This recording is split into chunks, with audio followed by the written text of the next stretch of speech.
Ketika dunia disarankan sebaiknya lockdown sampai waktu yang lama oleh globalis cabal seperti pernyataan Bill Gates, ternyata pernyataan ini tidak dianggap oleh banyak negara. Globalis marah. Akhirnya COVID benar-benar menjadi tidak selesai. Dunia pasti sebentar lagi akan bukan dunia yang dulu lagi, yang saling terkoneksi.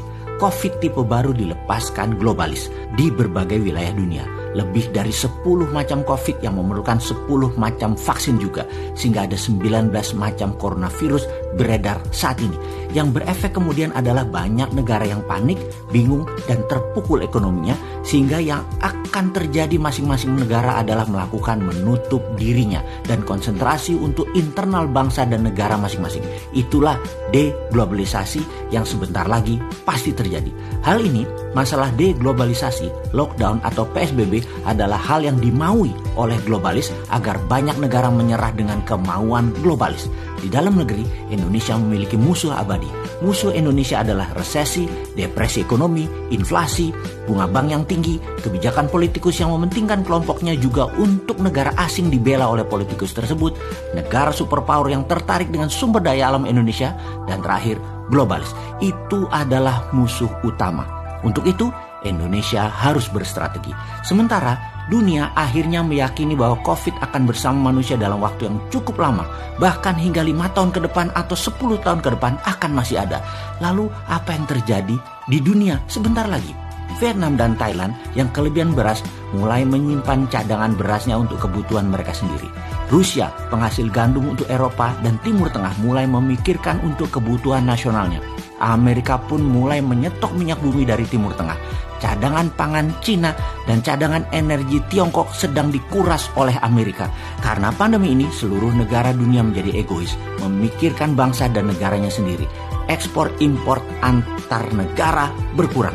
Efek global seakan menunggu genderang perang meletus yang memang diadu oleh globalis. Saat ini Hong Kong tegang, Myanmar tegang, Taiwan tegang, Korea Selatan tegang, Jepang tegang. Bahkan Amerika masih tegang di dalam negerinya, juga Tiongkok tegang. Semua negara seakan siap perang. Tiongkok bahkan di sisi timurnya berkumpul semua kekuatan arsenal persenjataannya secara masif sudah tertata. Batu bara dari Indonesia dan Australia ke arah Tiongkok sepertinya akan ditahan di Laut Cina Selatan oleh armada ke-7 Amerika, dan ini akan menimbulkan tekanan kuat ke Tiongkok yang tidak punya suplai energi. Listrik bisa padam di Tiongkok sebentar lagi. Alat komunikasi bisa mati di Tiongkok sebentar lagi. Armada kelima di Timur Tengah milik Amerika terus mengganggu memperlambat kapal bahan bakar minyak ke Tiongkok. Armada 7 Amerika di Laut Cina Selatan mengontrol Vietnam, Thailand, dan negara ASEAN dilarang menyuplai ke Tiongkok untuk pangan. Tiongkok pasti murka. Lalu bagaimana sikap Indonesia? Di tengah pandemi corona yang berkecamuk perang globalis versus nasionalis Amerika, sesungguhnya posisi Indonesia tidak mendukung globalis maupun tidak mendukung nasionalis Amerika. Namun masalah Indonesia adalah terlalu mengandalkan asing IMF, World Bank, serta mitra dagang investasi ambil negara Tiongkok. Sesungguhnya kalau jadi perang berkepanjangan antara Amerika dan Tiongkok, maka inilah kesempatan emas membangun Indonesia tanpa globalis, tanpa asing, tanpa asing.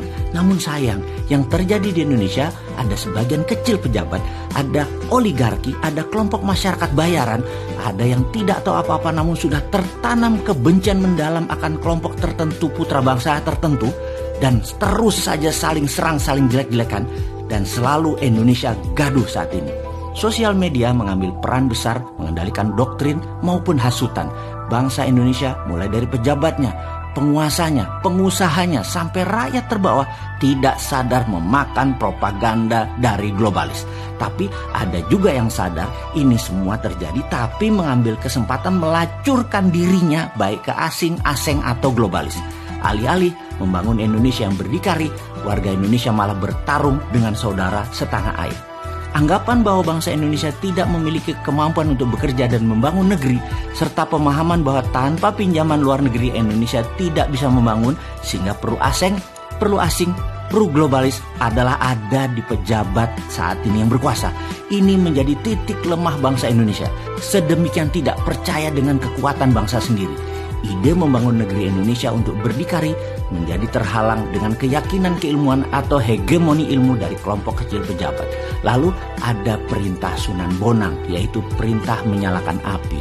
Tinitah Sabdo Sumuruping Dahono yang seharusnya terjadi di masa sekarang ini telah menunggu selama 5 tahun lebih perintah tersebut untuk dilaksanakan. Di suatu tempat di Gunung Merbabu, Nara sedang melaksanakan latihan rutinnya ketika dia mendapati sebuah pesan dari kakaknya. Adikku, kamu harus turun gunung sekarang. Lihatlah negerimu. Kini saatnya kamu bela tanah airmu. Bebaskan negerimu dari cengkraman asing. Aku belum siap. Aku masih belum siap, Nara berkata meragukan dirinya. Kamu tak akan pernah siap sampai kamu bertindak. Demikian suara tegas sang kakak. Di saat globalis asing-asing sibuk, Indonesia malah gagap di dalam negeri. Bukannya mengambil kesempatan untuk menggerakkan kedaulatan mendominasi selat dan laut di dalam Indonesia. Bukannya memanfaatkan kekuatan sumber daya alam mineral dan membangun kekuatan pangan. Tapi malah nyender ke oligarki, globalis, dan negara besar. Inilah misi berat. Apa itu misinya? Melepas cengkraman globalis, asing dan aseng adalah perjuangan Nara, sang kapten Dinaran. Sayang, saat ini ternyata serangan musuh Indonesia yang terbesar seperti depresi, resesi, inflasi, globalis seakan menjadi musuh nomor 2 karena kepercayaan atas kapten Dinaran belum didapat. Masih diragukan, sesama anak bangsa saja saling menjatuhkan. Nara, sang kapten Dinaran terpaksa harus mengemban misi yang berat berbekal kemampuan yang masih terbatas. Dia belum selesai melakukan pelatihan di Kawah Chandra di Muka di puncak Gunung Merbabu. Nara berkata, yang aku takutkan adalah bukan berperang melawan musuh negara, tetapi bertempur dengan saudara sebangsaku sendiri. Inilah buku komik geopolitik, geoekonomi pertama di dunia untuk milenial dan Gen Z, serial Kapten Dinaran. Memiliki alur cerita yang penuh intrik, penuh strategi, penuh drama, dan tidak akan bisa menebak akan kemana jalan ceritanya ini berakhir. Strategi bernegara, negara superpower, globalis cabal yang menggurita, shadow banking, deep state, dan banyak lagi intrik geostrategi dunia terjadi dibahas dalam komik Kapten Dinaran ini. Yang menjadi pertanyaan, bisakah globalis dikenali, dikalahkan, dan dibongkar oleh Nara, sang Kapten Dinaran? Atau Nara akan gagal kemudian menjadi pecundang, atau kelompok lain mengalahkan Kapten Dinaran sebelum dia bergerak melakukan sesuatu? Jawabnya, semuanya mungkin. Semuanya bermain dan seru dan semuanya penuh keterkejutan. Selamat menikmati komik Kapten Dinaran.